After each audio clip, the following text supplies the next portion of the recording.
want to talk a little bit here about the Packers game as well. It's going to be a lot different. I think this game's going to look a lot different than what we saw in week 3. We have multiple guys that are going to be playing this week that didn't play in week 3. I also know that the Packers are going to be a little bit healthier. I have to believe that, I don't know if it's been approved yet, but I got to believe that Jair Alexander is going to play. I don't think that he would miss this game if he doesn't have to. Kenny Clark, I think he'll be back. I don't think – did he play? Do you remember if he played in week 3? Packers nose tackle? I can't remember if he did or didn't. Sure. But that they're going to have David Bakhtiari back as well too. So I'm curious if there's going to be a little bit of rest with him. For those who don't know, that is the Packers left tackle. I'm going to be really curious to see if there's any rest with him as well.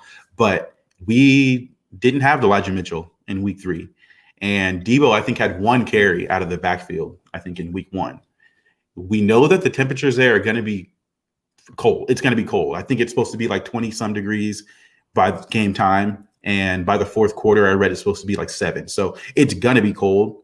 And that's why I said earlier that I believe that defense as well as running the ball travel, because they do. And so the 49ers are a run-first team. If we can limit Jimmy Garoppolo's, I would say, throws to somewhere between 18 and 24, 25, I like our chances. I really do, because I think that means we're running the ball consistently. We're staying ahead of the chains. I don't think there's going to be a blowout whatsoever, but I do think that if we can limit his throws to, I'd say 25 at the most, I think that means we're winning, or that we win the game. I know. When you look at this game, what do you look for? I look for the, like I said, the D line's gonna have to get there. D line's not gonna have to get there. I don't get too wrapped up in, what numbers they have to reach. I don't get too wrapped up into thinking about, limiting anybody. This is the playoffs. This is, again, right. Get it how you're gonna get it. Jimmy's got to throw it 30 times. Jimmy's got to throw it 30 times. That's fair. If Jimmy throws it 10 times, Jimmy throws it 10 times. Do they win? That's do we all win? Yeah. About. Yeah. You know what I mean? So at the end of the day, you do what dictate. If the game is dictating as such, that's what you do. So absolutely. The Niners are very good at knowing who they are and sticking to that to a certain extent. 17-0 LA. You were afforded to do that. Because 17-0, really, it's only a 3-possession game, and you have an entire second half. As long as your defense keeps you in the game. So when your defense is able to keep you in the game, you can then stay and stick to your identity and know exactly who you are. Go with who brought you to the dance. You know what I mean? So continue to dance with that girl that brought you to the dance. You know what I mean? And don't leave astray. So I think that's what Kyle's going to do, and Kyle's going to definitely stick to that recipe. As far as what is it, the 30 Niners are 7-0 and they get 30 plus carries or something like that. 30, so, it is 30 plus, yeah. Mm-hmm. Yeah, exactly. So I think that's definitely the number he's going to shoot for. I think that's a personal goal that he has, regardless of what the game is dictating. But when it comes for me, I'm not really thinking about it that much. I'm like really just focused on limiting the damage that Devontae Adams and Aaron Rodgers can do. For sure. Devontae, I think in 5 games against us has averaged 123 yards. He averages 123 yards. Game record.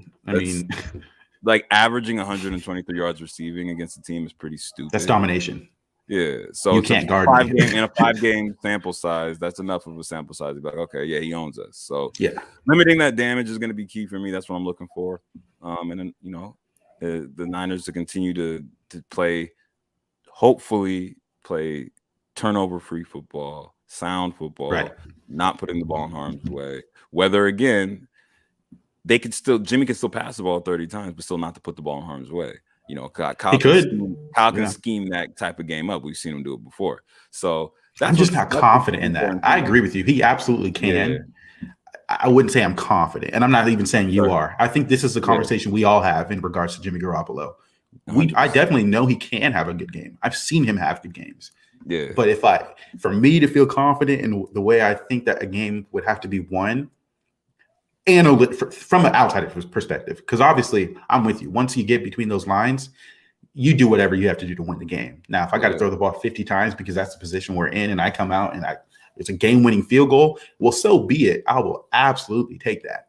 But if I'm looking at it from an outside perspective, I definitely think that Kyle would want to run the ball, and I also think it should be said too that even if Trey Lance was the quarterback, and even going into next year, we're still a run first team.